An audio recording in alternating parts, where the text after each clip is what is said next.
The Trilogy Podcast with Vin and Scott. 3 movies, 2 men, 1 podcast. All right, Scott, we're about to start a new episode of the podcast. So on 3, let's put our hands in the middle of the table here and say our... Are we going to do the same old thing that we always do? Or are we going to, mix it up and do something fresh? No, we're going to say the same little slogan, the same motto we do every single episode. Okay. On 3. Okay. Are you ready? Yes, I'm ready. 1, 2... We are the Trilogy. No, on 3. We say it together on 3. Yeah, on not the 3. On the 3. 1, 2... We are the Trilogy. No, you jumped in too early. I say 3, then we say it. Okay, you say 3, then we say okay. All right, here we go. 1, 2. The Trilogy Podcast. You know what? Look, let me finish at your 3. 3. Don't anticipate. Okay. Don't anticipate. Okay. All right. Okay. We're trying to be let me say on the 3. time, Forget it. I'll just say it. We are the Trilogy Podcast, the only podcast in the world devoted strictly to trilogies. No reboots, no straight to cable. We're bringing you facts, debate, trivia, and more. To hell with the movie if they made 4. How did that one sound, Scott? Sounded great. Sounded really good. I am Vin. And I'm Scott. And we are doing a new episode today for you, ladies and gentlemen. Can you hear the beautiful music in the background? Yes. It will be the soundtrack for much of what you experience with this episode. The soundtrack of your lives. Scott, tell us what we're doing this time around. This time it is the Pitch Perfect trilogy. Pitch Perfect. Is it perfect? Is it? No. It's not. I couldn't think of anything else. But we wanted to give you something very, very different than our last episode. Our last episode was the Terrifier trilogy. Right. So we're looking to go in a completely opposite direction. Yeah. All right? None of these women get sawed in half. No.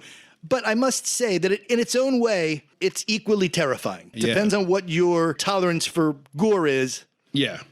Versus your tolerance for acapella. This is also going to coincide with Australia Month. Historically, with the podcast, we've done an Australia-based episode during the month of March, April, somewhere in there. March, around there. The beginning of the springtime. Yeah, we did Mad Max and Thor and Crocodile Dundee. Yep. And so we're sort of trying to reignite that old idea with this one. And there's definitely an Australian element here with Rebel Wilson. Yeah. So we assume that she's your national hero in the same way Paul Hogan was. Yeah. She puts shrimps on Barbies. Of course. But it's actually prawns. See, I know things, Australians. They don't say shrimps. They laugh at us when we try and talk with They're their like, patois. It's prawns. They're like, only Paul Hogan actually says that. Yeah. So this should be an interesting episode. We are always trying to mix it up in terms of the kind of episode we do. Sometimes it's perfectly relevant to what's going on in the pop cultural zeitgeist. Other times it's an old movie that I think deserves some re-examination. You know what I mean? Sometimes we edge towards families and girls. Sometimes I'm always slowly edging toward families and girls. And yet they move away from you as fast as they can. They edge just as much. I think the next step, as always, is for us to go to Trilogy Bot. Regrettably, but... Yeah, he's a robotic roommate that we invented strictly to tell you exactly what category this episode fits into. The only knowledge in him is movies. So, yeah. So he's bitter. Bitter. We created a bunch of categories, and he helps us to sort what category the episode that we're doing, the trilogy that we're doing, falls into. So, without further ado... T-Bot. Pitch Perfect is a gangs all here trilogy. These films are defined by an ensemble cast, whose adventures we look forward to watching, over the course of 3 movies. Hey guys, I have a song for you. It's got a catchy title too. I'm calling it Fuck Yourselves. Fuck Yourselves. Fuck Yourselves.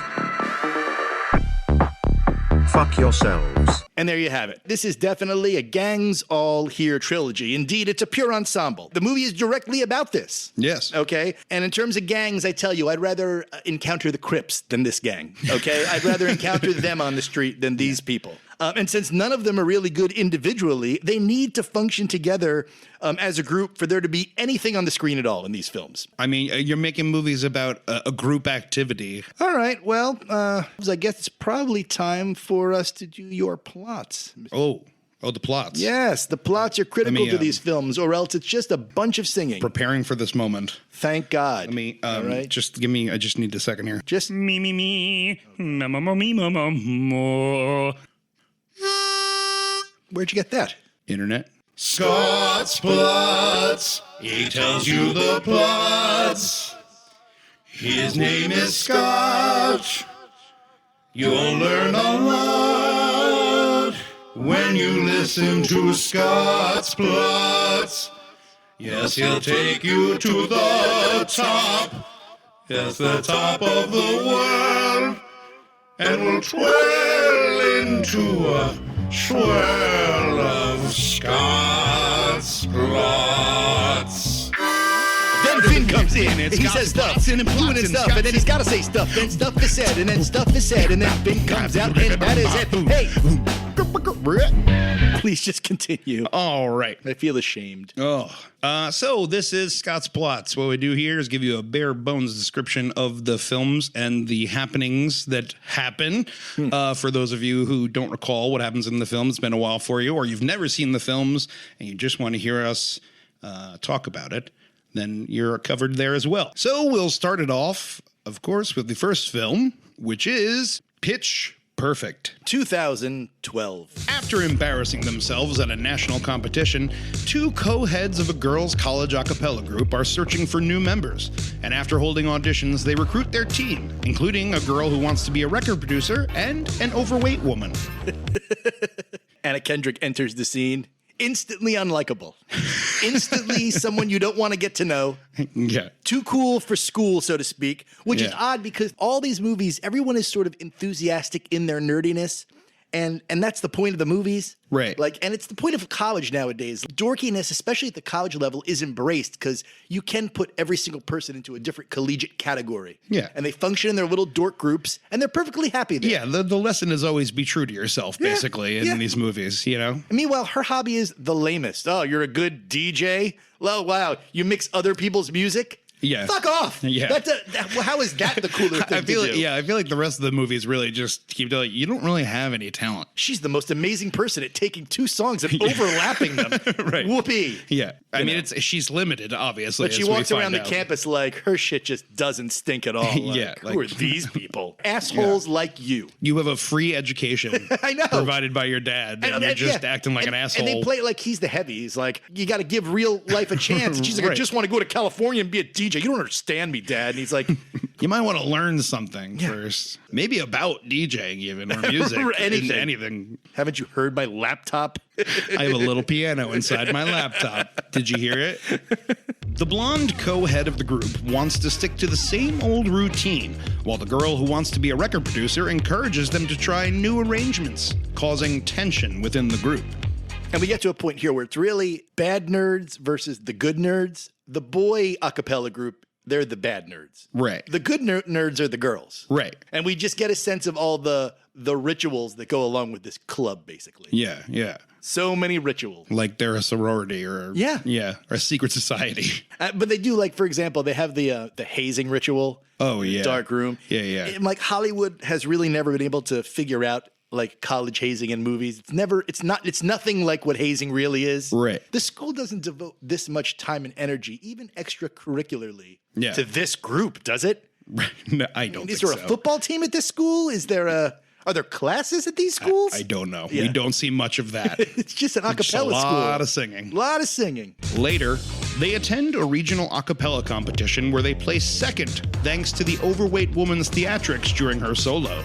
Later, they attend semifinals where the girl who wants to be a record producer goes off script and adds a crossover melody that they had not rehearsed, and they lose. But the whole thing is handled really weirdly because it takes everyone by surprise. Yeah. And then no one knows how to handle it. But then the judges are suddenly like, well, that's pretty good. I never even thought of that. Wow, a song with another song? I would like to have just been cast as like the judges in these movies because it's like showed disgust. And the judges are like, this is garbage. Yeah. And they make faces that are like, get these fucking people out of here. I'm tired of this Yeah, song. yep. Same old. Eye roll. And then something like Yeah. this happens. And like they perk up. They're like, ooh, I've never heard that before. What? Music? 2 songs at once? What is this? Wow. They really, I was not expecting that.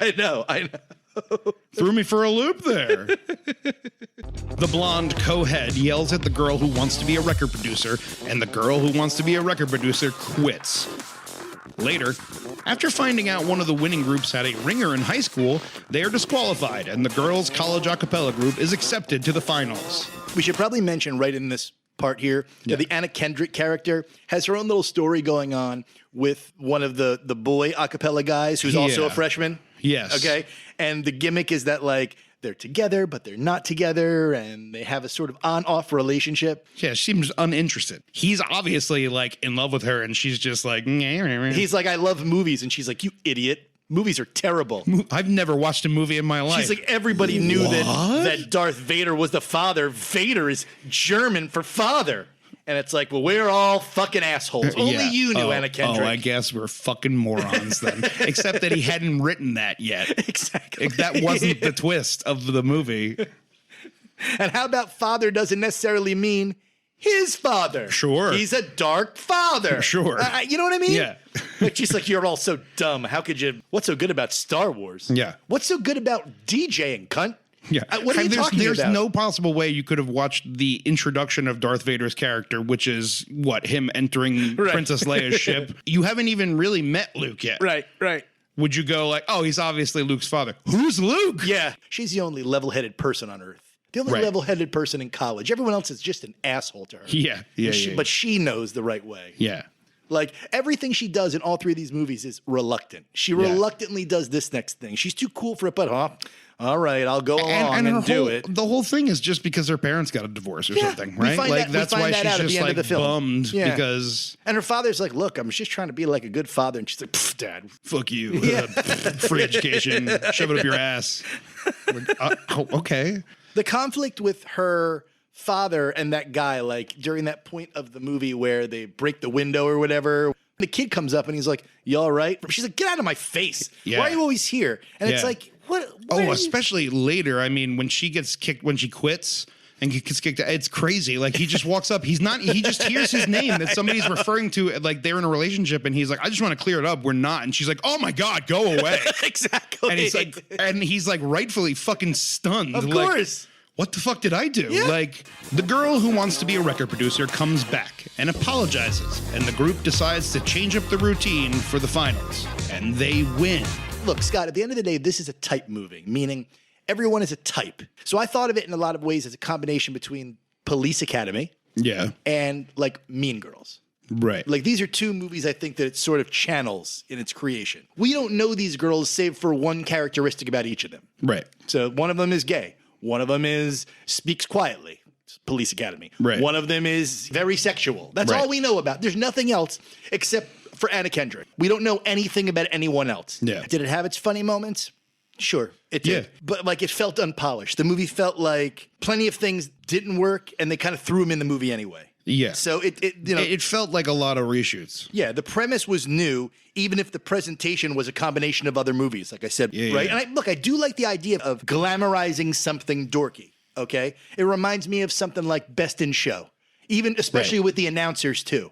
Right. You know, like dog shows. It's dorky. It's weird. Yeah. And they're making it into something serious. I like that. I think it's funny. But I think the problem with this film is that the writing was really uneven and the casting was really uneven. The secondary characters are the ones that are driving the humor. We don't like the leads. We're not interested in their crudely pasted together stories. Right. And they don't know how to land a fucking joke. And that includes fucking the Australian one. Rebel Wilson. That Amy. It includes her. The difference with her is she ad-libs everything and she improvises everything. Right. So her rhythm is completely different than the rhythm of everybody else in the movie. Yeah. And you can tell. And since she's got the accent, fucking half the time you can't even understand what she's saying. Right. So it's all over the place from a comedic standpoint. There were moments, too, that I'm like, I think this whole plot line is a reshoot. I question whether the breaking of the window was originally in the movie or if it was added in because they needed more character stuff for her. Sure. Because then they kind of just jammed the dad and the boyfriend in that situation at the same time. Scene. Why? So it definitely feels like they, for what they got, they cobbled together a pretty decent movie from, like, if you think about what it would have been without a lot of those sections. Agreed. But I think its fundamental flaw was its casting. And I get they need to cast people that can also sing. Right. But Jesus Christ, give them a comedy class, give them an acting class. Right, Because right. the jokes fall with a thud when they try and make them most of the time. A lot of times, They really yeah, do. yeah. And I think this take on nostalgia was almost like insulting. Yeah. Like it's kind of, you're shittifying something that at the time wasn't shitty and Right. wasn't a joke. And to you, it's all a big joke. Right. It's, remixing. Yeah, Exactly. It's all just Stop taking remixing the world. All taking something that already exists and I'm remixing my childhood. Just representing it in a different way. I know. All right. Moving right along to Pitch Perfect 2. 2015. 3 years later, and the girls' a cappella group are now 3-time national champions and are booked to perform for the president's birthday. During the performance, the overweight woman has a costume malfunction and ends up exposing her nether regions to the president and the entire country, and they are banned from participating in the national championships. Okay, this is obviously ridiculous. We get this scene in the dean's office. They do the same thing in the third movie too, which is just a scene of brutal exposition. Yes. Just brutal exposition where nothing sounds natural and they're just pouring out everything. They're giving you, in like 5 lines, the history of them in the last couple of years, their background and how successful they are, why they're now older but still doing this. Right. Okay.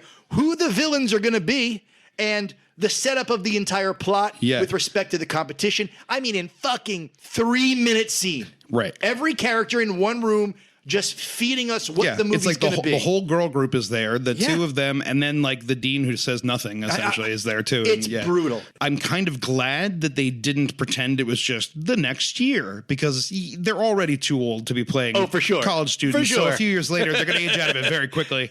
So I kind of appreciated that there was the correct time, but they had to do so much work to make it make any justify sense. it. I know. That I've been failing Russian history every semester. Like you've been taking one class for 3 years, and you just keep failing it. How does that make any sense? That work? Like, how have they not just been like, you have to leave? That whole scene plays like an unrevised brainstorming session. Yeah. That someone wrote in a napkin as they came up with the idea of a second film, and they're like, just take what I wrote in the napkin. That's perfect for how we start the movie. Right. The movie says to us, it's like, thank God, now we can get on to the singing and jokes. Here we go. Yeah. And I really thought they were not going to explain what happened to the other girl, Aubrey, the blonde girl. Yeah, me too. I was like, are we just not going to talk about it at all? Well, I said that to Amy, and Amy's like, well, she was a senior. She graduated. I was like, oh, That's she would have been right. the only senior. The rest were all freshmen. Yeah. At the time, when we saw the first movie, it was her and a bunch of freshmen.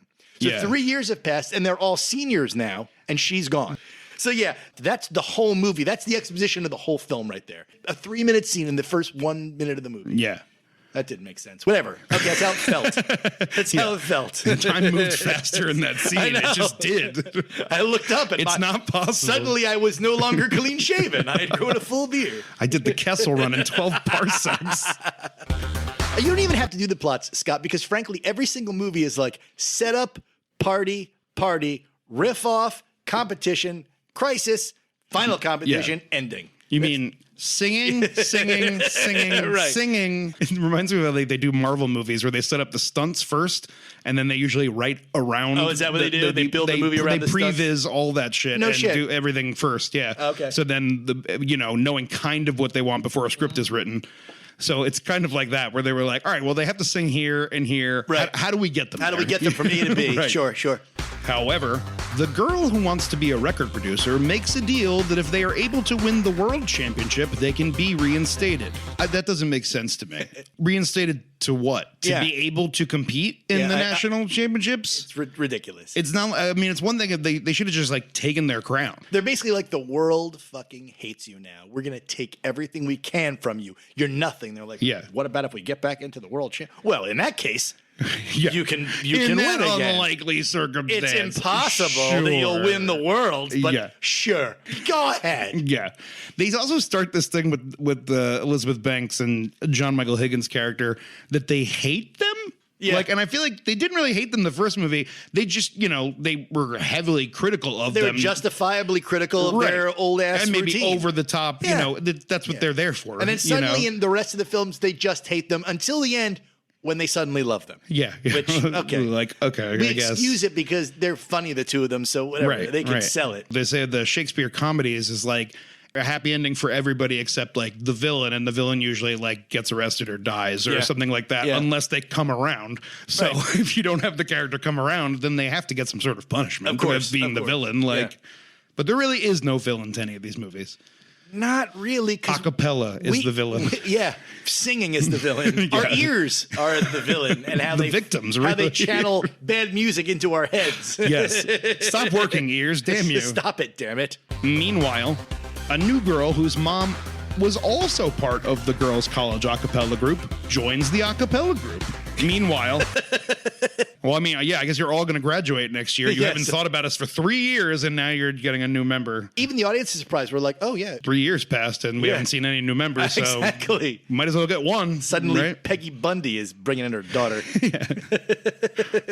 Meanwhile, the girl who wants to be a record producer begins interning at a record label and quickly gains her boss's attention for her talent.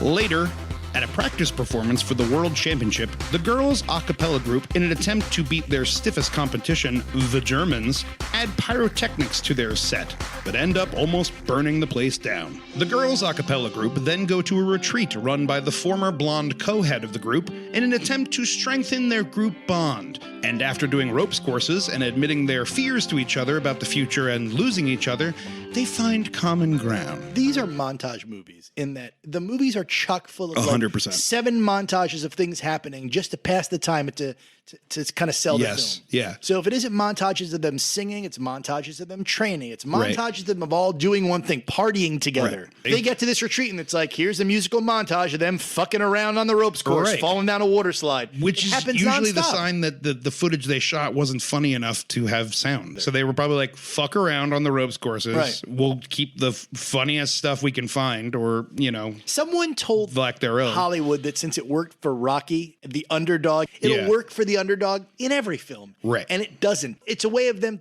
filling time and be able to show us their dumb fucking music. The thing is, like, usually like a good montage, like a Rocky montage, a training montage, shows progression. Exactly. You know what I mean? Exactly. And a lot of these montages are just kind of like, here's the best of what we got. I got to think that it's very useful, though. I mean, especially if you need to show a passage of time very quickly. This is why, honestly, for sure. Empire could have done with a montage of his training.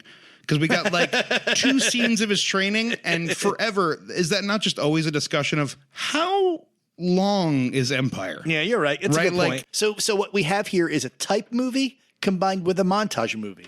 You know what I mean? Like, it's the laziest kind of filmmaking, if you ask me. Meanwhile, after a disappointing critique from her boss, the girl who wants to be a record producer realizes she can't write songs and enlists the help of the new girl whose mom was also part of the group, who writes her own music.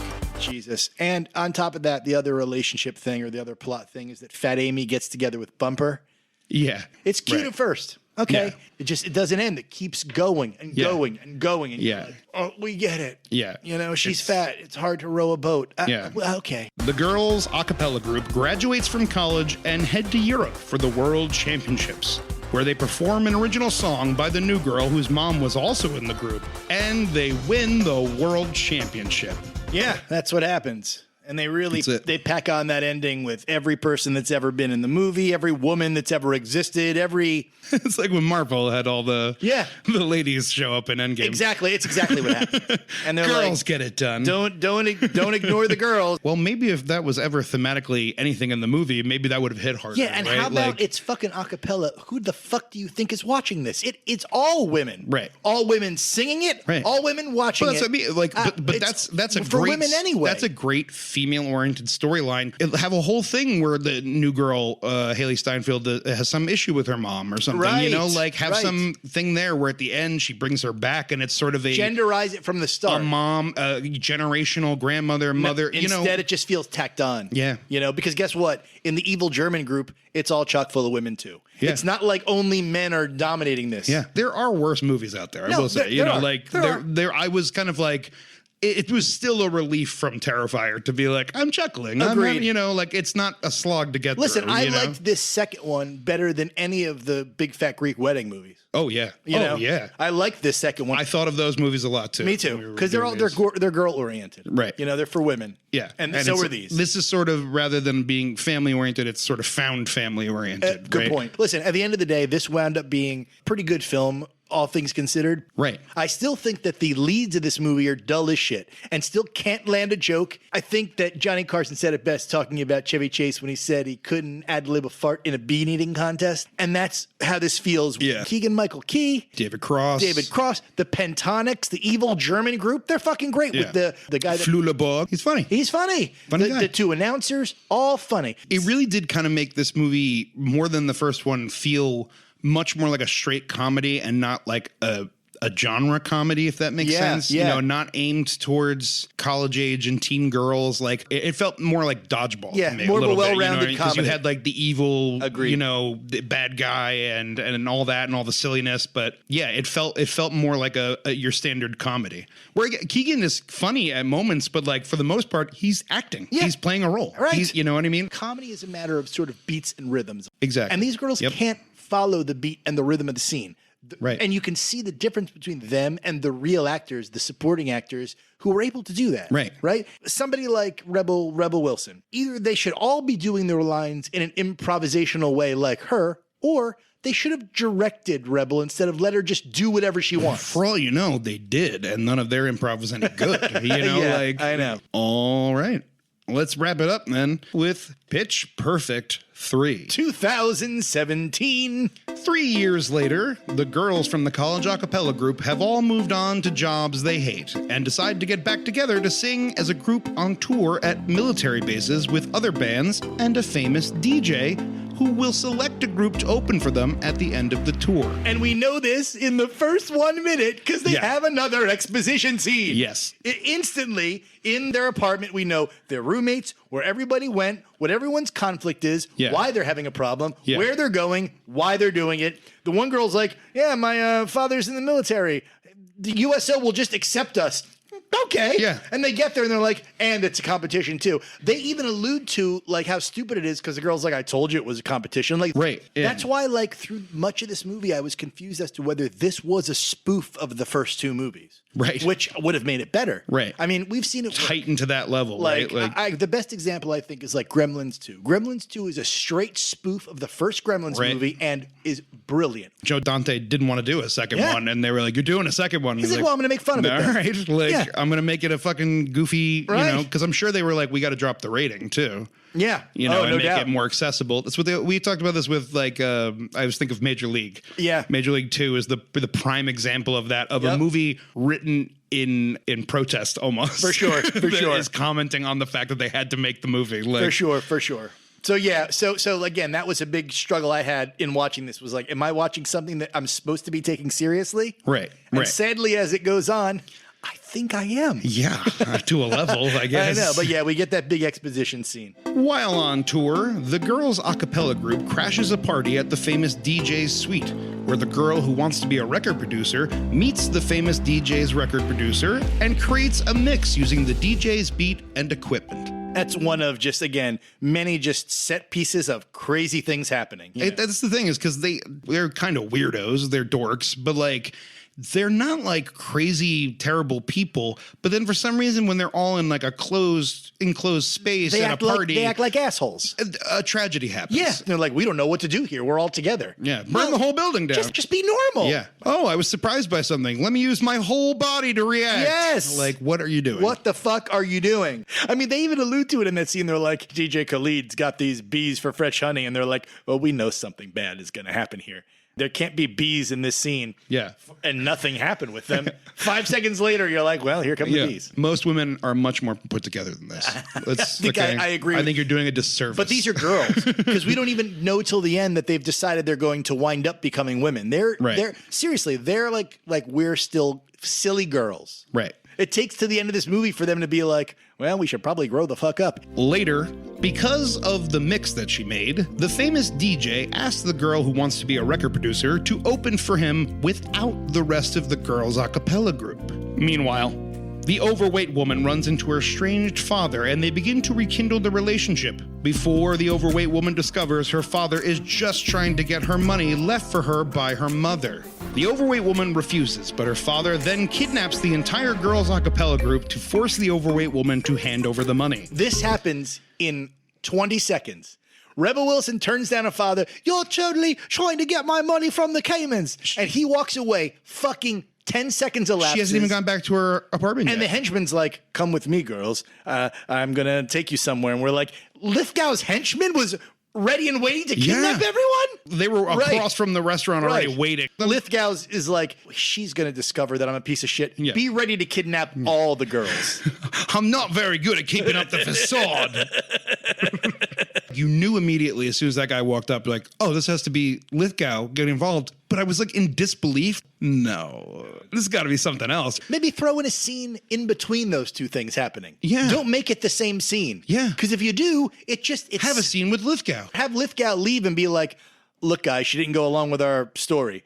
Go kidnap them and tell them this. Yeah. Or the girls go do something fun, bullshit singing, and then suddenly the guy comes up and he kidnaps them. Right. It's the same scene. They're using the information that Rebel Wilson has just given Lithgow about, like, the competition and all this stuff. Right. And then so Lithgow would have had to run over and tell his henchmen, look, and give them this excuse. Tell them you're picking them up because Khalid needs to talk to them and they're going to be opening for him. Right. That conversation had to happen in fucking 5 seconds. The girls' a cappella group distracts the father by singing, allowing the overweight woman to rescue the girls' a cappella group and blow up the boat. That's part of the movie. The boat blowing up? Rebel kicking ass on the boat is really fun to watch. I found it's really crisp. I think I said this before, but it sort of became Beverly Hills Ninja. Like I feel like they kind of figured out. She sort of becomes more Chris Farley-esque to me in these movies. Like especially there. But like, it's well done. It's well choreographed. The fights look good. Yeah, no, and she's kicking ass. But it's also it's funny. Yeah, because you don't expect that from her the at all. The problem is again we know it's going to lead up to this. Like, why allude to it in the beginning and then show us how we got there? Just go there. When it's not even the ending of the movie. No. It's like there's still. So what's the point? They still need to resolve the plot of the movie, which this was not. Let it be a great surprise when they jump off the exploding boat instead of us having to nod and be like, "Oh yeah, we knew this was going to happen." What was the point of that? I mean, you could have had him be involved in the judging and be like, "I'm paying off a judge to make you guys lose unless you do this," which is like, well, that'd be much more in tune with the movie. That would have made sense. There's some instead plot. of him being some international thief who has $180 million. Just sloppy and slapped together. And then after that whole boat scene, the girl goes, the MPs arrested Amy's dad. MPs don't arrest foreign people. They arrest soldiers. So the MPs didn't arrest anyone. Right. And have the blonde's dad, have him fucking arrest them. That's what I was waiting for. It's perfect. It's a perfect box. The biggest mistake of this movie is wasting all that setup. I know. Because it's like they set up all the stuff that she was going to have a dad moment. And then suddenly they set up Rebel Wilson with a dad moment. And I was like, oh, there's going to be like a thematic thing here with fathers it was and perfect. Getting approval or whatnot. Would have been perfect. And because I was like, that would have been perfect of like, oh, Dad, you came. Dad, you came. I heard my little girl was in trouble and I came. You're like, yeah, I was going to catch your singing thing another time. Or how about I couldn't watch your singing because I was following Lithgow around with his crimes, but I've been watching you this whole time. Right, I've actually been here to protect you. Right, yeah. I couldn't see of course I saw your singing, but I couldn't let you know about it. That I'm I was following here Lithgow because around. I'm doing exactly. It was right there for them, and they didn't pluck it. Right, Man. It was and it right made me realize how much I want to be in your life. Instead, we get a bullshitty. Then he's at the end performance and sees her. Instead, we get a bullshitty post-credit scene where they're, Dad, you're here. Of course, I love my daughter. Yeah, it's nothing. Then. Nothing. The movie's over. I was so upset. I was like, I felt that they robbed that actress of like anything. Especially they kept playing up like she did the thing where like just like my dad said since like the first movie, she had like a couple. And then they kept doing it every 10 minutes in the third movie. Like, I feel like she did it 6 fucking times. And you're like, yeah, because it's all set up for the dad to show up. And then in the actual film, he didn't. Right. I find it amazing that no one thought of that at the time. It's perfect. Later, the girl who wants to be a record producer performs solo as an opening act for the famous DJ, but ends up inviting the girls' a cappella group up to join her. Khalid should have fired her on the spot. You're fired. He said, he said specifically, I don't want this. Yeah, right. I don't want any of them. I made a big mistake. Yep, I did. The whole conclusion of the movie is like, you know what? Let's all pat ourselves on the back because we made 3 of these fucking movies. Let's all congratulate ourselves because we're actresses and young and rich. We and got to the other end of the film, Look guys. at what we did, guys. It was really like it's a smack in the face to you and I, like actors like you and I that are trying to make it. They're like, look at what we did. Yeah. Very little talent was expended. Very little skill. We got 3 movies out of this fucking premise. Let's all congratulate each other. That's what's crazy is like all 3 of them feel sort of, like I said, sort of cobbled together, reshoots and, you know, afterthoughts and having to tie things, you know, adding more just to make it a full film. The first 2 are sort of miracles. Yeah. You know, that like, wow, you could have ended up with a lot worse. And the 3rd movie is just the example of what you could have ended up with. The first, like really, really bad. They made it up as they went along. Like someone just made it up. And the next scene should probably be this. Yeah. Yeah. You know, again, like they had 2 halves of 2 different movies and they smashed them together haphazardly. And we're like, we'll just fuck over all our fans. Why not? What did you say before Rebel Wilson had an action movie that didn't quite play? Let's just tag that on to the end of this movie. Like they were going to remake Beverly Hills Ninja, you know, and she did all that work. Yeah, like she did all the scenes. I think we got to use them. Put it in here. We only have to shoot an hour for the other movie. Yeah. Just get you. Okay, you go shoot them singing. We'll shoot this. Yeah, I'll call DJ Khalid and get him on board for this bad boy. And it's important that we don't communicate at all while we're doing this, so it's as shitty so it feels as possible. like 2 separate things entirely. Yeah. So everyone notices right away. Okay, good plot, Scotty. Good job. That's the plots. All right, it's for what they're worth. Well, now that we've dealt with plots of Scott, perhaps we should deal with formations of Vin. No, that's not it. What is it? Vinformation. Each of these movies starts off with a little tagline in the publicity for it. So this one is "Get pitch slapped." Yes. Get pitch slapped. All right. Which I'm pretty sure Pitch Slapped is an actual a cappella group that exists. Is that right? I'm pretty sure. I've heard that before. Elizabeth Banks is a producer, and she's got a big hand in all 3 of these movies. She directs the second one, but she's the producer of all 3, and of course, she's in all of them. It was directed by Jason Moore, who directs musicals.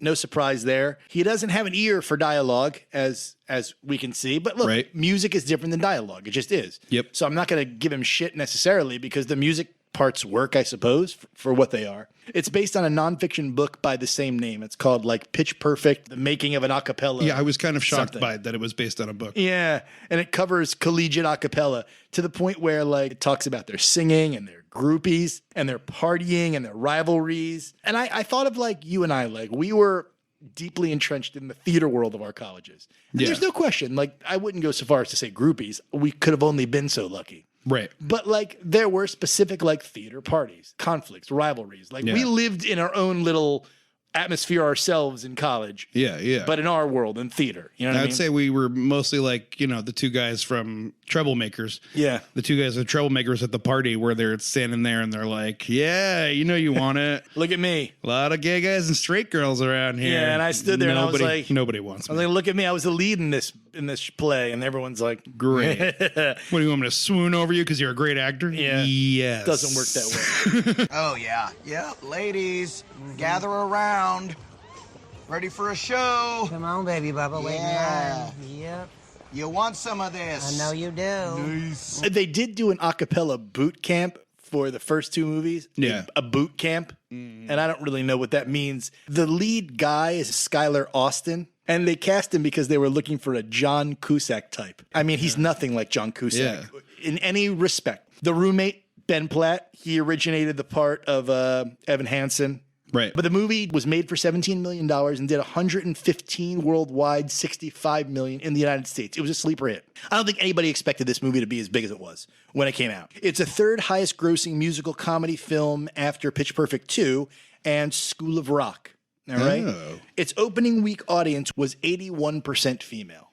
This is not surprising. Well, they're the majority, so Right. They're the bigger audience. The reviews were middling, edging towards positive. The fans loved them. The critics were a little more wishy-washy about it. Yeah. They felt it was formulaic, but like toe tapping, and people liked Rebel Wilson in it. Yeah. I gotta tell you, I'm a sucker for a good harmony. Yeah. It's usually when they would just harmonize with like a couple of them outside of the competition. I was like, oh, that was cool. Not bad. Yeah. A couple of interesting bits of trivia for this. Rebel Wilson improvised most of her lines, including her relationship with Bumper. She's the one that initiated that. Yeah. Which, of course, they expanded upon in the second film. Another little piece of trivia, the whole cup thing that Anna Kendrick does where she auditions with the cups, that became like a huge hit.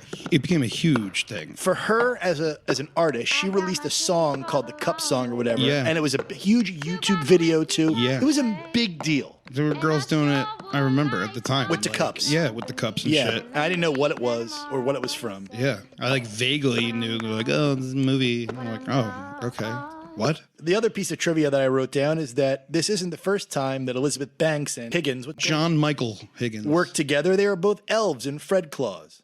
Ah. And then I read the rest of the trivia about this. And let's move on to Pitch Perfect 2, where the slogan is, "We're back, pitches." I don't know that "we're back, bitches" is a well-known expression, but all right, whatever. Doesn't really make sense. The director this time is actually Elizabeth Banks. She's directed a couple of movies because this was such a big deal. So they let her direct other movies. She directed some terrible movies, though. Yeah. Her other directorial efforts are Movie 43. It's all sketches. Yeah, it's I like know. a sketch movie. So maybe she directed some of them. Yeah, and she directed the Charlie's Angels reboot. And she also recently directed Cocaine Bear. Yeah, I Cocaine saw that was her directing that too. She's kind of interesting in the projects that she produces and directs. Like, she's been in stuff, but she's also behind the scenes, producing a lot of shit too. Listen, I respect it. I'm not gonna shit on her because she's directed films. So you want to make the best product, and when you keep in mind that you're there to make the best product, you will be inviting of everybody's opinions about what they can bring and offer. It's the same screenwriter as the first movie, a woman named Kate Cannon, who's mostly TV. She wrote for 30 Rock, for Girl Boss. Oh, okay. The album went to the top of the charts, top of the Billboard charts, for what that's worth nowadays. Especially when you're stealing a bunch of already Exactly. popular songs. The movie was made for $30 million and did $287 million worldwide, 184 in the United States. Was a huge hit. The second movie was a huge hit. Highest grossing musical comedy of all time. After its first 5 days, it had the third largest debut for a musical of all time after The Lorax and the live action Beauty and the Beast movie. Yeah. So I guess in that category of musical films, there's not much competition. Yeah. Because I don't remember anybody being like, holy shit, The Lorax really did a huge number. Look at what a big movie. I didn't realize that there were was. songs in that. Yeah, neither did I. Neither did I. It's the third largest PG-13 comedy opening after the Simpsons movie and Goldmember. Middling reviews, not as popular with the audiences, but more popular with the reviewers, which I think tracks the right way. Yeah. A lot of criticism of Kendrick's performance, though. And there was criticism of the racial jokes. Well done. There they go, the Indian group, the non-stops running off stage to take a few more of our jobs. I thought the little one was spicy. Trivia. The Green Bay Packers in this movie, which were very funny, were in it because they were big fans. As a Denver Bronco fan, it just gives me a suggestion as to how lame the fucking Green Bay Packers are. Yeah. My team would never like the Pitch Perfect movies. No. The Obama footage in this movie, this is trivia now, was stock footage. They didn't really get the Obamas to react to a fucking a cappella song. Whoa. It was so obvious that I laughed out loud when they cut to them.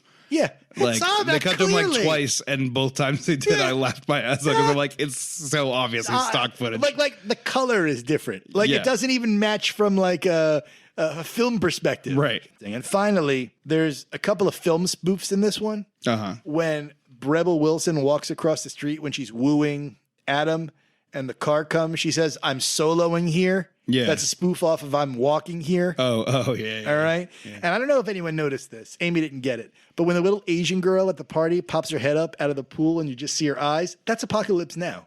That's when Martin Sheen pops his head up in Apocalypse Now. Out of the water, yeah. Yeah, so a couple of little nods to other much better films. Yeah.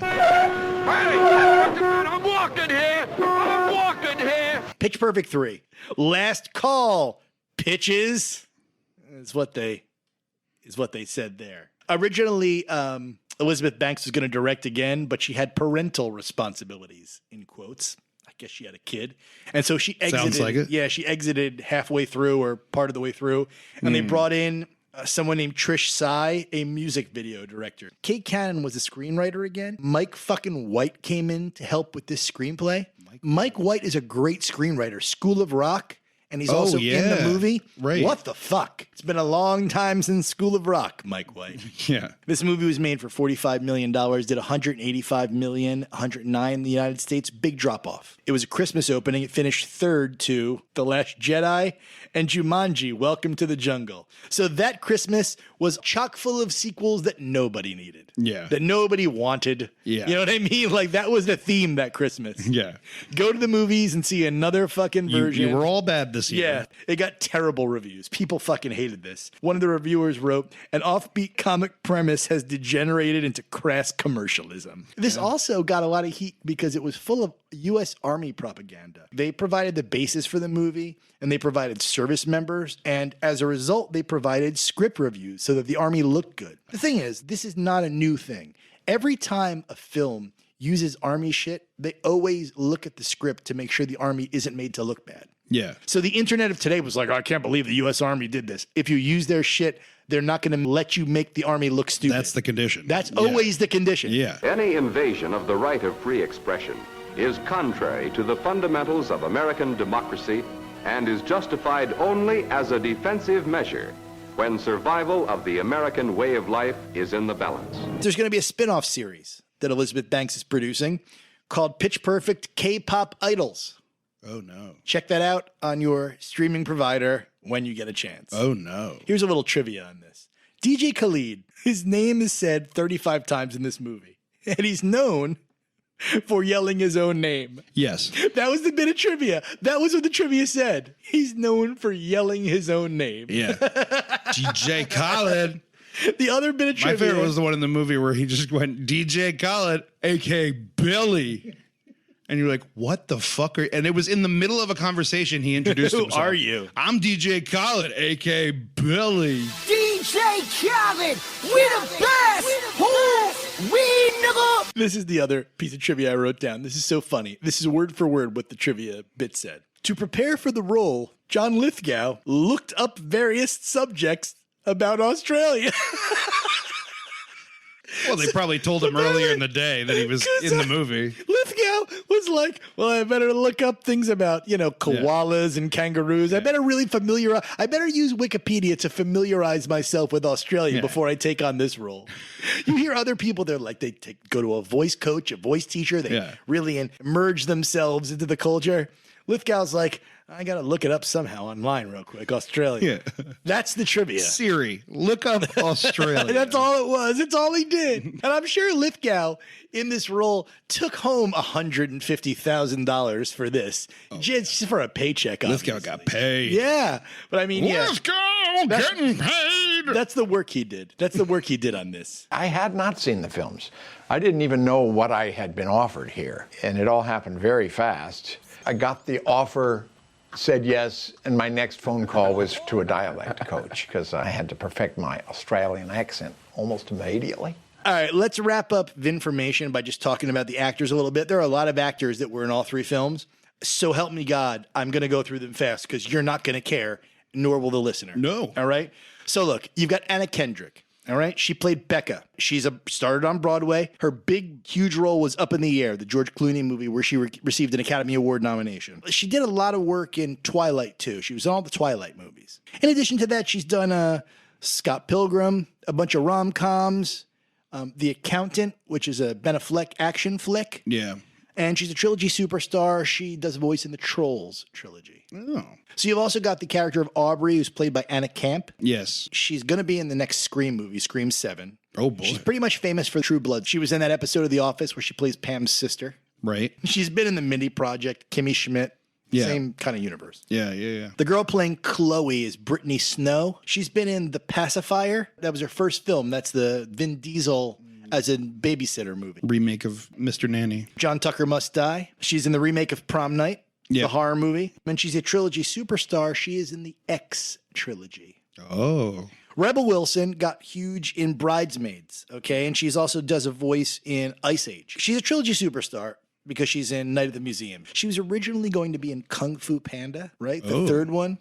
but she was replaced by Kate Hudson, and let me tell you why. In 2015, Bauer Media published articles in multiple magazines painting Wilson as a serial liar. The articles accused Wilson of lying about her age, her name, stories from her childhood, and more. But Wilson's lawyer argued not only were the reports false, they were timed with the release of Pitch Perfect 2 to gain more attention. As a result, DreamWorks dropped her. Yeah. She sued the magazine, won a big settlement. During the appeal, they won back all their money. Yeah. So it kind of really affected her career. That makes sense because she kind of disappeared and now she's come back and she's dropped all the weight. All the weight. In 2020, she dropped all this weight. She's doing commercials for like GLP-1s. Yeah, and she said she dropped it because her contract was that she had to maintain her fatness through the movies. And then once the last Pitch Perfect ended, Unless she you could make lose it a the big weight. thing in the film. I mean, her character's name is Fat Amy. What's the secret to peak health? You want to know the secret to peak health, don't you? Well, I won't give it up ever. Okay, I'm going to tell you. There was a controversy, too, because she was in the Brothers Grimsby, that Sacha Baron Cohen movie. And in some book she wrote, she claimed that he was rude to her, wanted to see her naked. And he denied it. You know, and that I think that all played into her being a liar, and it was all kind of part of that. What's going on with this girl? Yeah. And then look, she was in Jojo Rabbit, but then made an ass of herself in the Cats movie, as did every single cast member in the Cats movie. Jojo Rabbit was quite good. Yeah, it was, but the Cats movie was not. So you know, release the butthole cut. You got the Asian girl who barely talks, Lily. Hannah Mae Lee is her name. A model, a stand-up comedian. She was in Gem and the Holograms.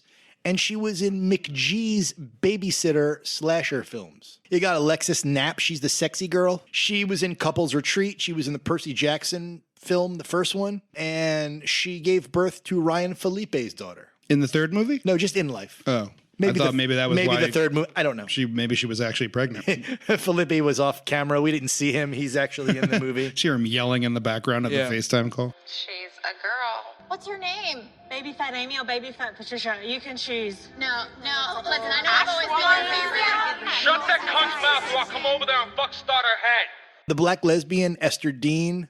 She plays Cynthia in the movie. Yeah. She's not an actress at all, obviously. Sure. She's a singer. She's a singer-songwriter, but she's written some huge songs. She wrote for Rihanna, Rude Boy, What's My Name? Oh, wow. And she wrote Fireworks for Katy Perry. Oh, wow. And she wrote Super Bass for Minaj.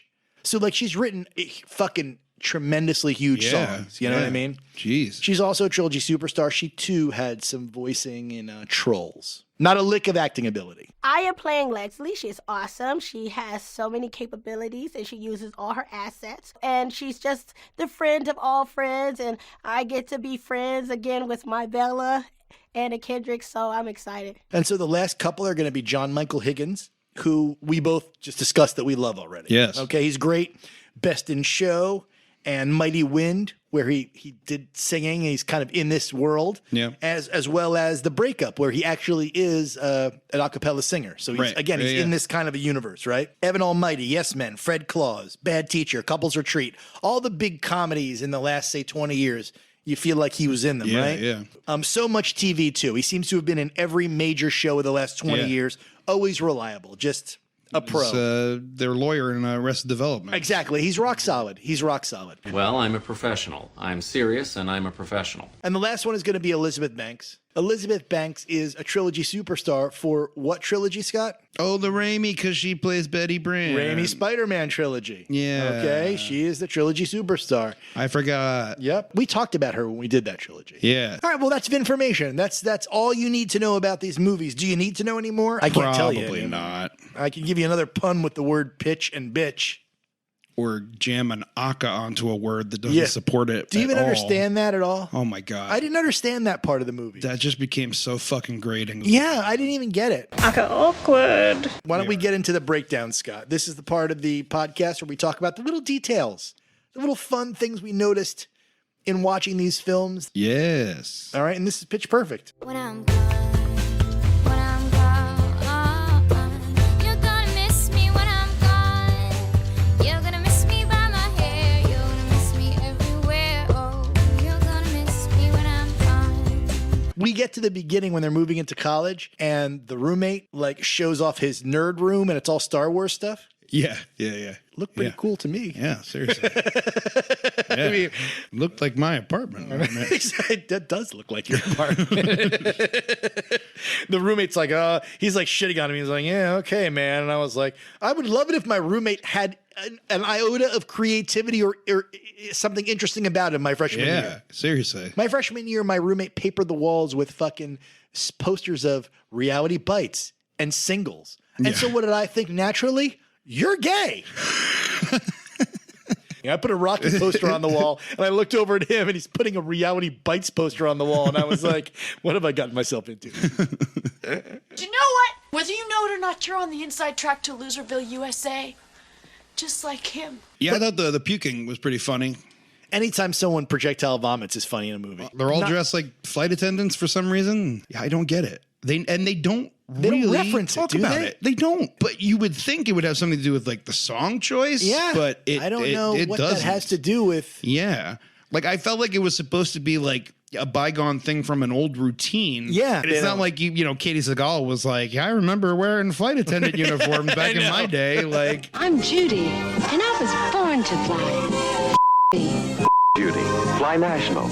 I'm not going to lie to you. In the beginning, when they were moving into college, I liked the vibe. Like, listen, I remember like Activities Day when everyone set up their booths and you'd go around. I mean, I sat at the all college theater booth. I remember how it felt, and they played an exaggerated version of that, and it felt right. And I was like, we're on the right track here. Like, this is a it was good all fun. familiar. Yeah, and they played it funny. The girl comes up with her big fat areolas. And they make fun of him. Loved it. I was like, this is going to be a great movie. Baloney boobs. Yeah, I got to laugh at him. I felt like titty joke. Great. Yeah, I think it was when they got to the deaf Jews. I was like, oh. I didn't even, that wasn't even. Because they're like, oh, we're looking for DJs. Oh, DJs. Oh, deaf Jews. It wasn't even made clear. I didn't even understand it at first. I missed the fact that they were called the deaf Jews. So it just seemed to me to be a bunch of strange Jewish jokes. I didn't really, they didn't frame it the right way where it made sense. Because they have a sign that says DJs and she literally goes deaf Jews. Yeah, like, I don't know. I missed it somehow. But it's because it's a hard sell. Like, Listen, I'm married to a Jew. I have no problem making fun of the Jews. But in this context, it just felt like this is the first time we're meeting Fat Amy. You haven't earned this yet. Yeah, they really should have cut that scene. I know. I think so too. No, I did do Fiddler on the Roof though in high school. It was like me and some Aboriginals. It was really Jewish. This is full on Jew. And this is around the time we meet Anna Kendrick. And again, she enters the scene and she's instantly dislikable. Repulsive eyeshadow. And just as you're meeting her and not liking her, she is suddenly drive-by air guitared by fucking Jesse, who's like, and then drives away. I'm like, what the fuck? Like, what it's one does of those. this I'm like, boy, I hope that character comes back. Otherwise, that'd be really weird. Really strange.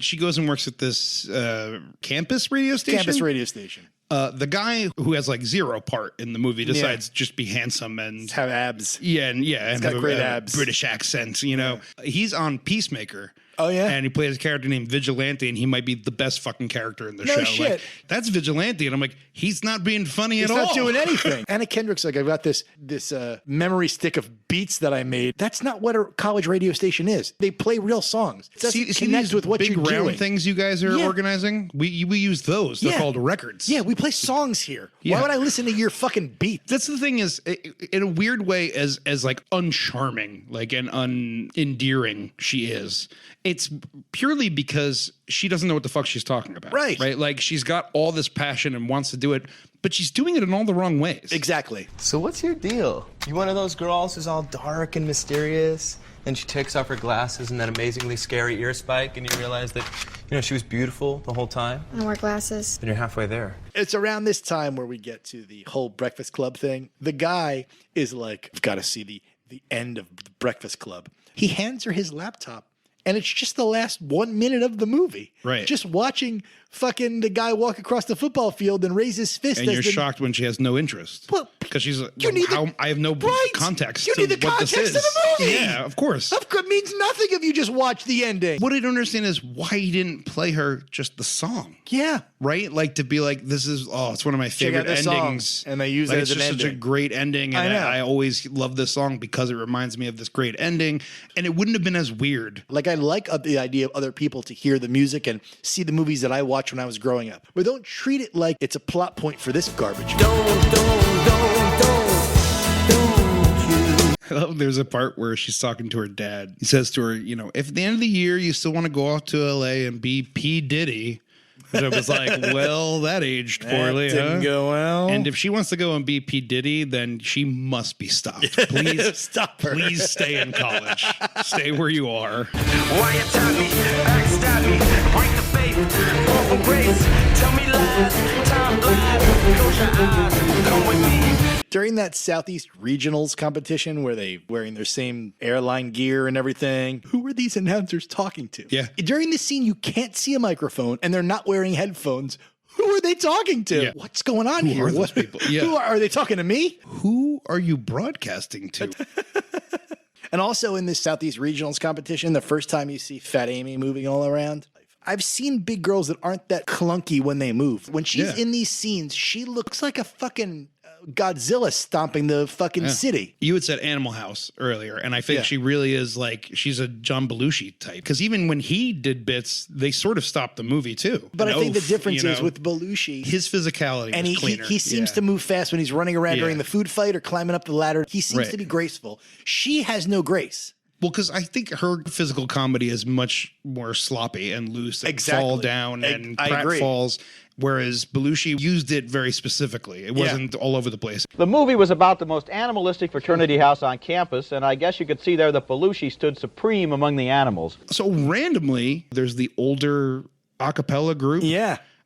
Consisting of Donald Faison, Joe Latrulio, Jason Jones, and some other guy. Yeah. I needed recognize 4. Joe Latrulio immediately. Yeah, Of course. yeah, and I was like, "There's Donald Donald Faison from Faison. Scrubs Yep. and Jason Jones from The Daily Show." Randomly there, funny, like, And, just they're playing the idea of like what happened to these people when they graduate. is this a reshoot? Like, that felt like we need to put more comedians in this. Just because we graduated a few years ago doesn't mean we can't still get off performing our oral magic, all right? So they get to the next round where they're doing they're doing the same dumb routine, and Anna Kendrick decides because they're failing to just add a second song into it to do her overlapping thing. Yes. Because she's a DJ. Suddenly, his roommate is there that got rejected from the boy band, and he's there as like a stage manager. We've forgotten about him. Yeah. And he's just there suddenly, and he's like, "Oh, here's what's going on.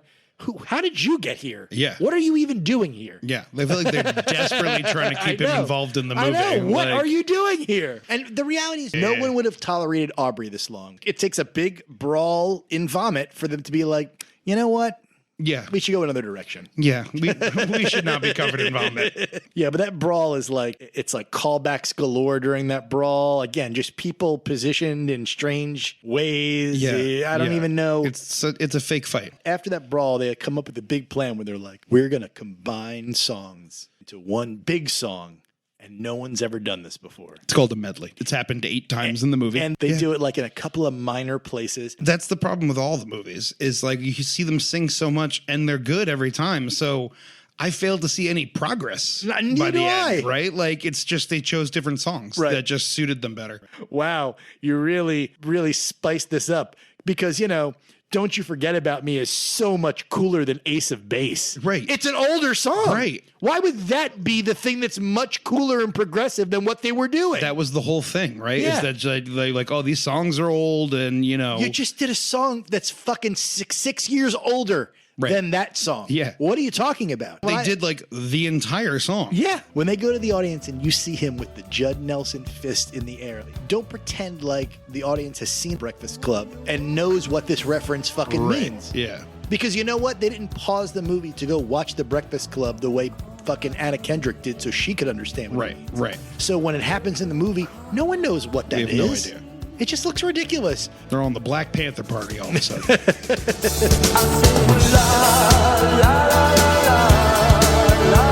God, you're so pathetic. Don't you ever compare yourself to me, okay? For some reason, they're dressed like the fucking Pink Ladies when they perform in different stages of weird leather. The thing is, like 50s you leather. could have still done a uniform. It just didn't have to be that uniform. Yeah. But then they come out and they're like, we just wore what we had in our closet. Yeah, where's Stockard Channing? Yeah. That's what I want to know. They look at the Pink Ladies. Yeah. It's also an abrupt ending. Yeah. I feel like all these movies just end very abruptly because they set it up like it's a queuing to the credits. Yeah. So it's like her deciding what song they're going to sing next. And she's like, let's go with cut 2, a song we've never heard before. You know what I mean? Yeah. Like, it was Yeah. like it wasn't like one of the songs you guys did. It was just a song. It wasn't them doing a song. And now Bring we're it in the up. credits, and like the way they bleed the movie into the credits, it's like, look, the hijinks continue. Yeah. Through the credits, and it's Yeah. like, I've had enough. I'm had done. enough of these people. I guess that brings us to Pitch Perfect 2.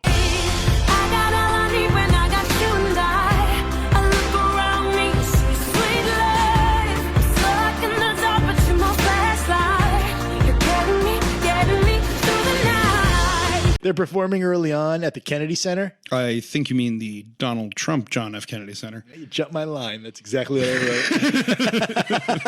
wrote. Queued me up perfectly. The world has changed, my friend, since Yeah, yeah, 2015. I feel like the Bellas would turn down a show at the Trump Kennedy Center. Well, they did do a USO tour, you know? You never know. They could be secretly war hawks. Maybe. And then his number came up and he was gone with the draft. He's in the army now, blowing reveille. He's the boogie woogie bugle boy company B. In the beginning, the boys do a song called Sucking Too Hard on a Lollipop. I just felt uncomfortable hearing that.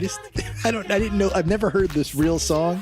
And I was like, what is I've never this? heard it before either. I had the exact same reaction and just wrote, yeah, these boys sure seem like they've been sucking too hard on lollipops, if you know what I mean. I didn't know what that meant at all. Sucking too hard on a lollipop. It's about as confusing as John Cougar Mellencamp sucking on chili dogs. We're like, why are you sucking on it? I hate him so much. I think he's the most overrated performer. I think I've said that to you and Joe, where I'm like, the most disgusting line ever said in a hit song is sucking on chili dogs Sucking on chili outside the Tasty Freeze. How could that be a hit song? Yeah. Ugh. Stop sucking on them. That's not how you eat them. That's not how you eat a hot dog. Is the chili all dripping down your lips because you sucked on the hot dog part? You gotta bite into that. Sucking on chili dogs. And it comes in your mouth. What? And you say, hey, that feels good. Squirt some more chili. Because her vagina pops out at the president's birthday. Yeah. Why is Jake Tapper commenting on this? Well, yeah, why are Right? all the Like, news people of the scene speaking about it? Usually when it's on like a lower level kind of funny, thing happens like that, it's usually just like the late night hosts make a comment. Right. Or a stand-up makes a joke about it, So they showed like Jimmy Kimmel, like, sure, that makes sense. I mean, I guess because it was in front Why of the president. would Jake Tapper bring I that? don't Right, know. like, I guess that's why. But you're like, is this really national news? I'm flattered that you're all so interested in my vagina, but no means no. Around this time, by the way, Katie Seagal, she should probably be mentioned because she's an actress. Haley Steinfeld as well. And Haley Steinfeld. Katie Seagal is known for Married with Children. Yes. And The Sons of Anarchy, mostly television shows. And Haley Steinfeld is dating Josh Allen, the quarterback of the Buffalo Bills. She is going to be in a trilogy soon since she is a main voice in Spider-Verse movies. She's fucking Spider-Gwen. Right. Her success in this Flashlight song she sung in this movie made her into a pop star. Before this, she was in True Grit, and now she was just in Sinners, which I'm sure is going to be nominated. Great movie. So she auditions for them, right? And then there's a little bit of a music joke here that's kind of lame, but she says, all right, if you want her in the group, sing G sharp. If not, sing A flat. It's the same note. It's the same note. Shut up! They go to scout the German competition in that scene. Yes. And they're great. Like, I loved watching them perform. Yeah. I thought they were awesome. But those two leads know how to deliver a line. Fula and the blonde girl, know how to fucking punch a line, know how to be funny. Flula does a whole list of Fat Amy alternative names that are hysterical. Yeah, that's great. Those are Flabby Abby, Yeah. Obese Denise, Lazy Susan. It's great. They're all fucking hilarious. It worked. Your team is like how do you say that? A heated mess. A mess where heat is applied to it. So what once was a little messy is now even messier. They're in the studio with Snoop Dogg. Yeah. And he's just a prop in this. He doesn't even do anything, say anything. He's not I was funny. surprised he actually showed up. I know. Because the earlier scene, like, he's like, I'm doing a Snoop Dogg Christmas album. I was like, ha ha ha. And then he actually showed up to do like a minute. And he does nothing. Yeah. I also like that scene too, because they're like, all right, you know, what should we do this? This is not good. And what are we going to do? And she's like, oh, let me just like, wow, great idea. Yeah. We'll add a backing beat to the Snoop Dogg song. I never thought of that. Another great film example of a white person explaining black culture to black people. There should have been a beat in it from the beginning. Of course, Snoop Dogg. it's Snoop Dogg. The track is like traditional Christmas right now. And you're like, why isn't this working? Oh, this just sounds bad. He's not a singer. And as soon as she puts in a beat, you're like, it sounds better. It makes sense. Still not great. I still understand why he's doing a Christmas album, but better.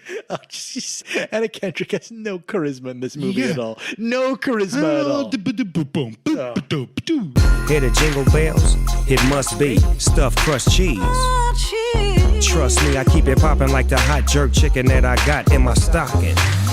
And then we get to the best scene in the movie for my dollar. Okay, that's the sing off. The random, they all get invited by David Cross to what looks like the acapella Sekai Taikai. Like yeah, exactly. The Evil Mansion with the Green Bay Packers, the boy group, them, and then I think the old acapella singers are in it. Cameos worked. David Cross worked. All of David Cross's jokes were funny. The music was good. It was a great scene. Just well done. The best scene of the whole trilogy, I think. Yeah. I really think that. Yeah. David Cross pulls out that tiara and then immediately puts it on himself. It's great. It's a great beat. Like, the turn to end the Green Bay Packers was fucking hysterical. That's great. It's like, it's almost like a Naked Gun joke. I know. You know what I mean? Like, they're competing for a $42,000 Dave and Buster's gift card. It worked, Fucking funny. It was great. David Cross, FYI, as we both know, Trilogy superstar. Men in Black. Men in Black. So yeah, I had great high hopes after that scene. And then you get the worst scene ever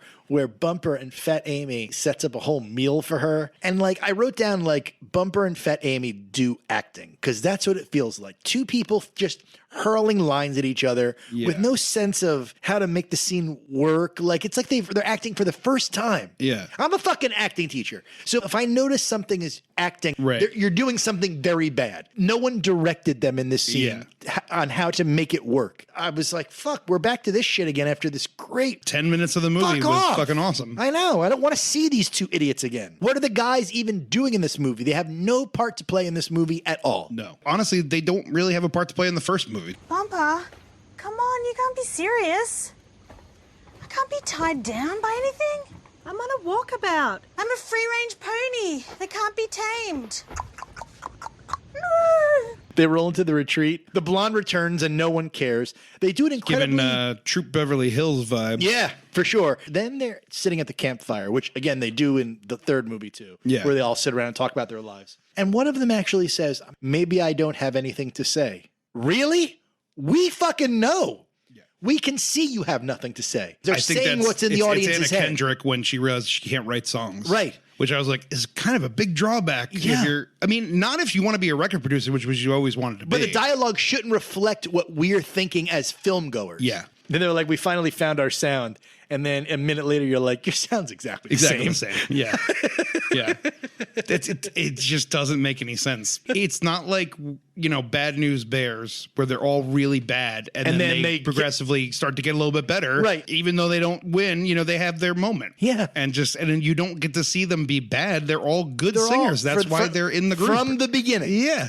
He's solidly been out of the movie for like an hour and 15 minutes. We've forgotten about him. Yeah. The alumni come back in. That includes Peggy Bundy, Robin Roberts, some old ladies. There's a pretty funny line where in the announcers say this is the most significant conflict between the Americans and the Germans in history. Pretty funny. This is where the trilogy should have ended. This was the grand performance. Yeah. I didn't hate it, but I just hated when the girls talked. They were the least charismatic part of the movie. I know. Also, just a quick thing about that festival. Benji shows up to see Haley Steinfeld. And she's like, what are you doing here? Oh, my God. Right. And she ends up kissing him. Yeah. And there's a weird thing where he's got a scarf in his mouth.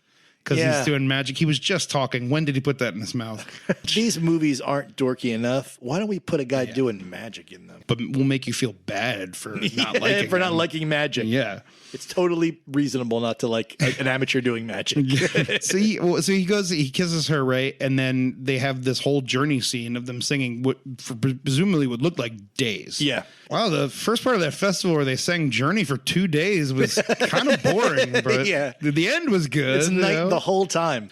And he meets up with Jesse, the other boyfriend, in the crowd. He's like, dude, where have you been? And he's like, you have no idea. As if he just got the kiss. But I'm like, no, it's been like a day and a half, man. Where the fuck have you been? Seriously. You went backstage 2 days ago. He just went back and whacked off for like a day and a half after getting kissed. Kissed by Haley Stein. Oh, man. Like, what the fuck is going on? I've got a big surprise. I've got 100 lights to pass out to everyone. You have no idea. Take one past the rest. I got these lights from an Australian master thief. And that's a perfect transition to Pitch Perfect 3.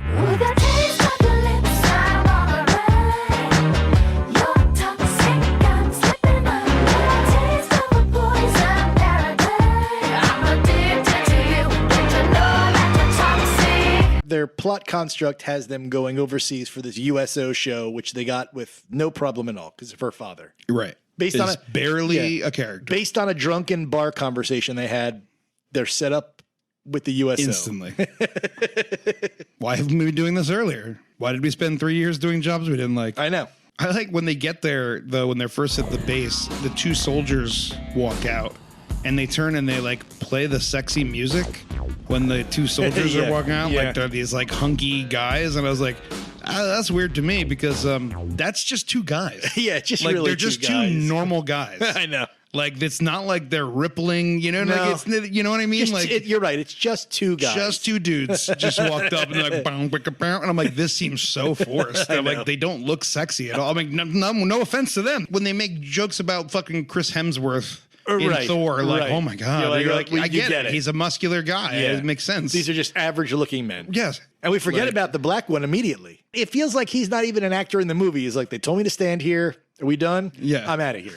Goodbye now. The other guy's like, and I'm going to be your guide. My name's Chicago. It's why? So bad. It'll never be explained. Explain it to my heart. It's been over now. Tell me one more time this is the way that it's supposed to be. We get to the base and they have the 3rd riff off of from 3 movies. Yes. And it is fucking the worst. Endless. It is endless. And we go through the motion of like, the other bands don't get it. Yeah. They don't know what this is. Scene will end. Nope. They understand. Yeah. Then they start competing. And you're they like, get it immediately. Yeah. They get it immediately. Then you think, oh, well, then they're going to compete and then it's going to end there. Yeah. And then it'll be a nice competition. They do compete. Then they're like, you know what? There's more to it. We're going to get on stage and use instruments. And you're like, well, then that's the end of it, right? Because they're using instruments. This is not the game nope, anymore. It keeps going on. And you're like, what is this scene? Yeah. That whole scene finally lands on a bunch of adults happily making music together. And the Bellas are like, what are they doing? And we're like, they're enjoying themselves. And they're like, we've got to get out of here. Back them up. We've got to get out of here. We can't watch this anymore. Why? Why do I keep thinking of Andy scenes from The Office? But it's like when they start the band and then Robert California comes in with like his band friends and they get kind of pushed out. Exactly. Like, that's what it felt like. Yeah. It felt that like shitty. Because the crazy thing is like it really should have been a cappella groups only. Right. Right. To continue with the theme. Because to do it that way, it's like, well, it's kind of unfair to compare those 2 types of music. Of course it is. Like, and why is DJ Khaled looking for an a cappella group to open for him? It makes no fucking sense why he would ever consider that. Besides the fact that he's just a weirdo. Yeah. Like, and that maybe he'd be like, fuck it. Throw the a cappella group in there. That Like, doesn't make any sense. I'm Billy. Like, what are you talking about? Giraffe. Like, okay. Why are all these USO bands cover bands? Right. What is Khalid looking for and what's happening on the USO? If someone asks you, who needs the USO? Tell them. They take us to the concert all of a sudden. It's night. It looks like a real concert. Yeah. Lights. Well, I also think it's weird you're putting that much effort into it. And DJ Khaled does not perform no. at any of these shows. None of them. He's just there. He's hanging out and backstage. He's looking at his phone. He sucks. I know. He's terrible. And then when they're doing the big USO show at night, you're like, well, this is the fail show because they always have one fail show. Of course. So how will this show fail? Sure. And we're watching it. Oh, they sound pretty good. Suddenly, Tap starts playing, and that's the thing that ruins the show? Yeah. Why would the USO plan it that way? Why would they stop everything in the middle of the show? That's what I was waiting for it to be like somebody told them to do it, to like sabotage them at least. No. And it's like, oh, they've made fools of themselves because they didn't know how to salute properly. Non-military people aren't expected to salute during taps. You just stand there. And they're like down on themselves. They're like, oh, we really blew that. Imagined embarrassment. Yeah. Like, oh my God, I can't believe that happened. I mean, was it, ideal? No. I know.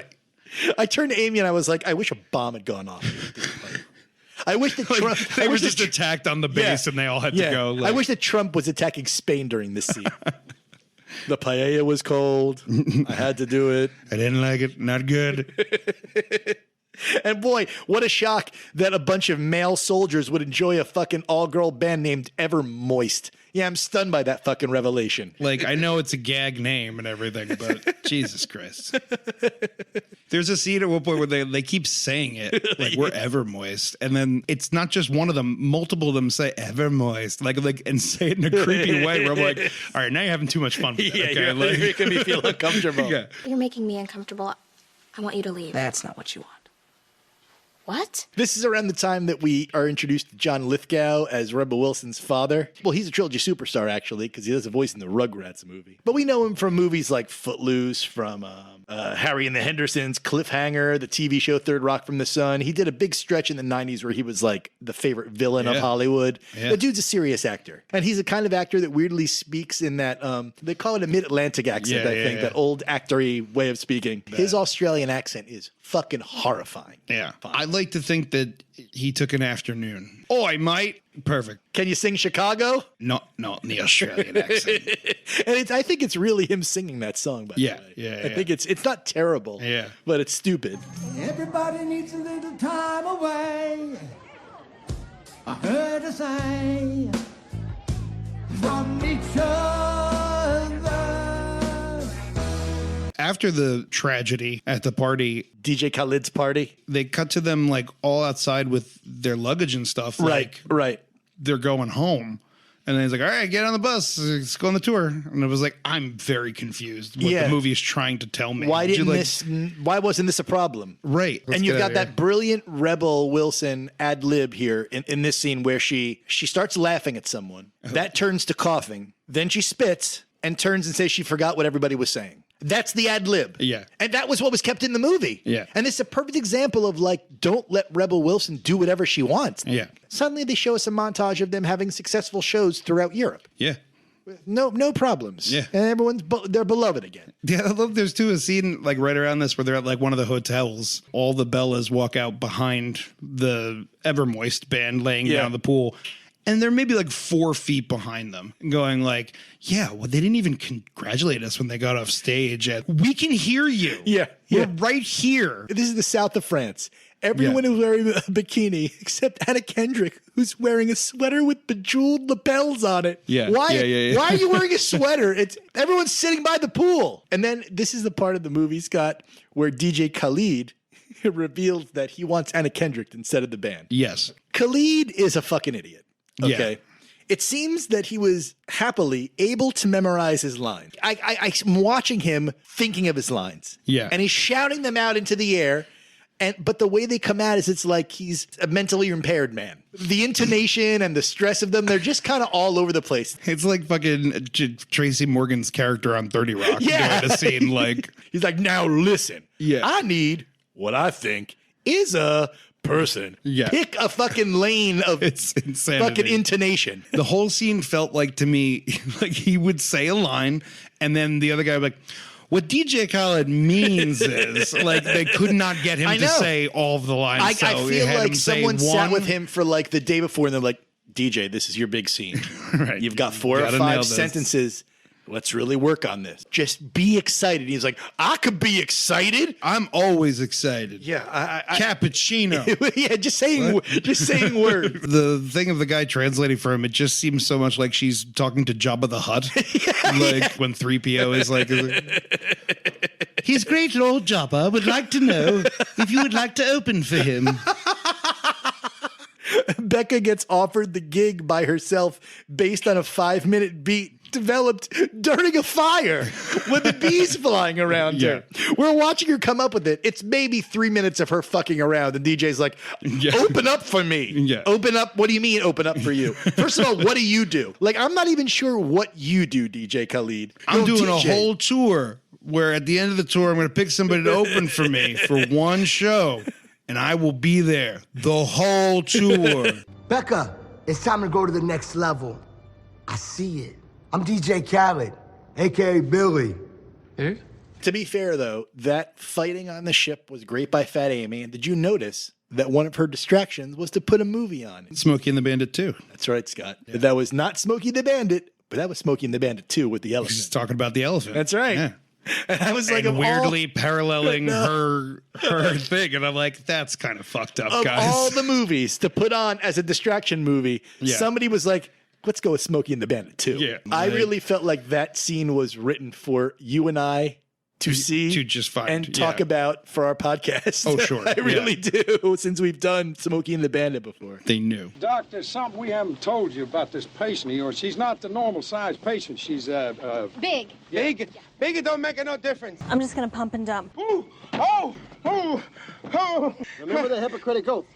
The hypocritical. During her fighting, they do the burrito callback. She's assaulted with the burrito. Funny. And then when she flies through the glass, you know what that reminded me of? That reminded me of Miss Piggy flying through the glass in The Great Muppet Caper. What an unbelievable coincidence. This performance at the end, I just don't understand. She goes up and she just samples herself. Right. And essentially does a cappella by herself. Yep. And just called singing, I think. Anyone can do that. I know. Anyone can do that. I know. Anyone. Literally, we're back to where we were in the last movie. Anyone can do that. I know. The last movie already pointed that out. So she goes up and does a cover, layering herself. That everyone was critical of them, that they only do covers. Yep. Where like, and she's pressing the pedals and stuff. It's just her going up with a fucking microphone and a pedal system that any fucking TikToker has and can make music. What's great is this movie ends with the least amount of acapella, because once the girls join her on stage, there are 10 bands behind them playing music. Right. Yeah. Not the lesson one. is there are literally multiple acapella bands. Sucks. I know. He's like, no, I don't want the Bellas. I want you. And she's like, okay, you can have me for 2 minutes. That's cool. That's cool. He kept like to the clearly green screened, just stroking his chin and looking, and I was like, he is regretting this so hard. Like, I agree. What was I thinking? I got too high. I know. Yeah. And then they resolve half the conflicts in the credit sequences. Yeah. So it's every relationship is resolved. She gets with the British C-3PO. It's not like the runtime was long, right? No. Like they could have put those scenes actually in the movie. I know. And not in the credits. I know. Like, it's not like the last one where they did the voice thing. No, this was literally you're tying up loose ends in the movie. You ended the movie and then went, oh fuck, I got we two forgot more to scenes. resolve these problems. Yeah. It's well, like the movie's already playing, so there's nothing we can do.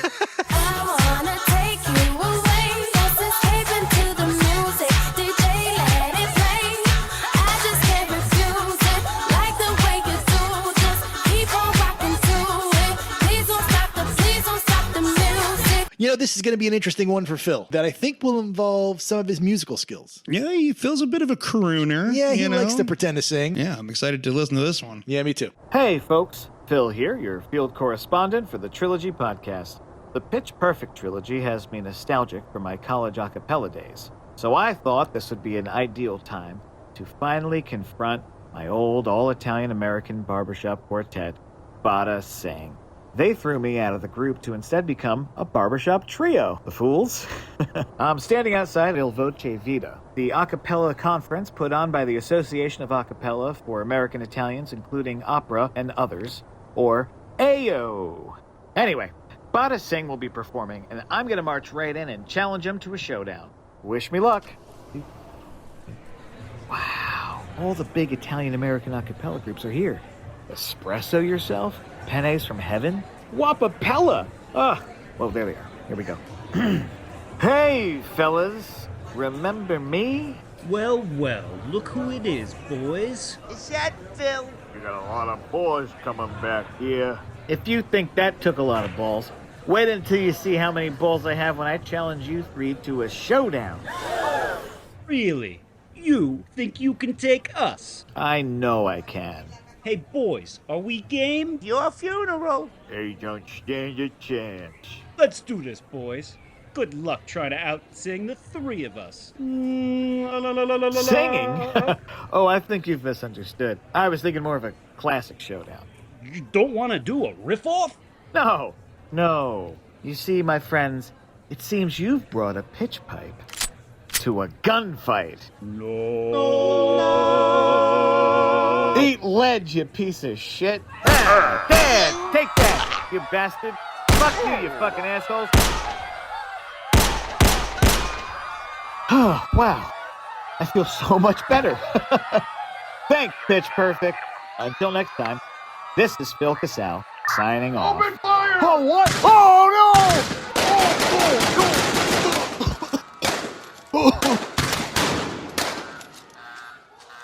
All right, so that was the Pitch Perfect trilogy. We got through it somehow without singing as much as I thought we would during this. Yeah. Do you want to sing your ranking of the films and whether you think it's successful or not? No. What do you got for me? Let's make this easy. I had my mind made up the moment I came in here. Yes. 2-1-3. Okay. And I'm going to say unsuccessful. Yeah, the first one to me is like, it's so strange that that it was as big as it was. Yeah, for sure. I guess it hit like a specific audience. Like, I don't think it's terrible. Like, if I had caught it on cable, I'd been like, oh, that wasn't so bad. And then the second one I actually really enjoyed. I thought it had a lot of really funny stuff for being, again, the story being kind of ridiculous. Yep. And the third one's just, straight trash. Yeah, like insane. Again, there's like certain like redeeming, like entertaining parts and people in it, but like it's almost unintentional, almost unintentionally funny. I checked to see what the date was because I was like, was the writer's strike going on? Was this during COVID maybe? And I was like, no, they have no excuse. They have no excuse for why this movie is so fucking just bad. let the actors make up all their lines and the story and let's just shoot it. Yeah. I mean, as much as I'm not like a fan of these movies, they really fucked their fans in that third movie. I agree. I mean, I can imagine there must have been an uproar The of slipshod. the They fans. hated it. They hated that movie. It's again, half an hour shorter than any other movies, which, you feel it. And it's like two movies slapped together. It's a big just nothing. Yeah, it's a cash grab. That's how it plays. That's how it feels. That was disappointing to me. Yep. Not that I expected that much, but like, the other movies were movies. Yeah. All right, Scott, I'm not going to have much of a change of opinion from you. I think I'm also going to go 2-1-3. All right. I also like the second movie, but I think the fundamental problem with the movies, again, is I don't like the leads of them. Right. I mean, the writing is trash in all three. Yeah. And I think that the leads are uninteresting actors that have not been schooled or directed properly on how to land the jokes that are in the movies. Right. For whatever the jokes are. They're not especially good. Right. But better actors could have made more of the material. Yeah. So what I liked about the second movie is the supporting cast. I guess the first one is better than the third one insofar as it's an original premise, okay? And there were funny moments in it. I almost like the third one better than the first one because of how fucking loony it was and stupid it was. And I was saying before, if they had treated the third one as a pure satire of the first two and made it like an action movie involving these girls, would have worked maybe. Right, yeah. But no, I think that's just bad filmmaking. They didn't mean it to feel that way. Right, it was just bad. Yeah. So I'm going to go 2-1-3, unsuccessful. I would never watch these again. Nope. But I'd probably watch the second one before I'd watch, let's say, any Terrifier movie or any My Big Fat Greek Wedding movie again. It popped up on cable, that kind of thing. Doing something. And you're like, it's the David Cross scene. Like, I'd watch it. Yeah. Yep. All right. Well, thank you very much, ladies and gentlemen, for listening to this episode. As always, our goal is to cover every single trilogy ever made in history. My name is Vin. I'm Scott. If you enjoy what we do here, follow us on social media. We've got great TikTok shit going on. We've got awesome YouTube stuff going on. We've got amazing Instagramming to be done. Check us out. We're everywhere. And we'd love it if you could leave a review, so long as it's a good review.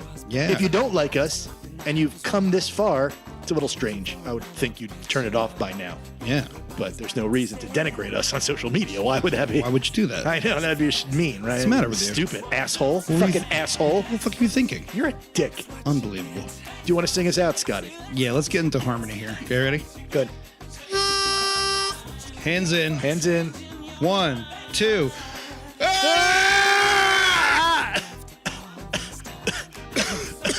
What were we saying again? This is how we do it. All we have